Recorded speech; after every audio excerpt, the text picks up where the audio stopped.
Have you ever found yourself praying, believing, doing your best to trust God, yet everything around you feels painfully quiet? No clear answers, no obvious breakthroughs, just silence. If you've ever wondered, God, are you still there? Then this message is for you. Today we're talking about how to trust God when he feels silent, because this is one of the most confusing and challenging seasons in the Christian walk. Silence can be uncomfortable. When we pray, we often expect immediate reassurance, a sign, a change, or at least a feeling that God is near. But sometimes none of that happens. And in those moments, it's easy to assume that God has stepped back or that we've done something wrong. But here's a truth you need to hear clearly today. God's silence does not mean God's absence. Throughout the Bible, we see faithful people walk through long seasons where God seemed quiet.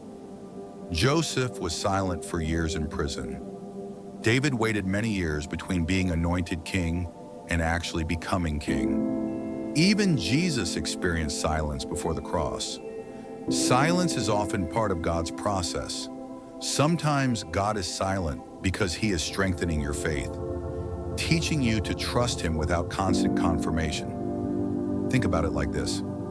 A teacher is usually quiet during an exam, not because they don't care, but because it's time for the student to apply what they've already learned.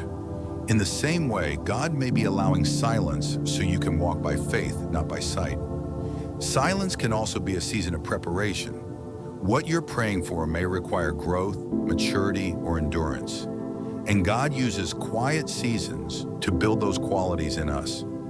It's in silence that we learn patience. It's in waiting that our character is shaped. It's in uncertainty that our dependence on God deepens. Another important truth, God speaks in more ways than noise. Sometimes he speaks through his word, sometimes through peace that doesn't make sense, sometimes through closed doors that protect you, and sometimes through silence that teaches you to listen more closely. So if you're in a quiet season right now, don't rush God, don't quit praying, and don't assume he has left. Instead, stay rooted in his word. Stay consistent in prayer. Stay faithful, even when it feels hard. Because even when you can't hear him, God is still guiding, still protecting, and still working behind the scenes. And when the season of silence ends, you'll look back and realize that God was closer than you thought. If this message spoke to you, take a moment to like the video. It really helps the channel reach more people. If you're walking through a silent season, let me know in the comments. You're not alone. And if you want more practical, Bible-based teachings to help you grow in your faith, subscribe to the channel and turn on notifications so you don't miss future videos.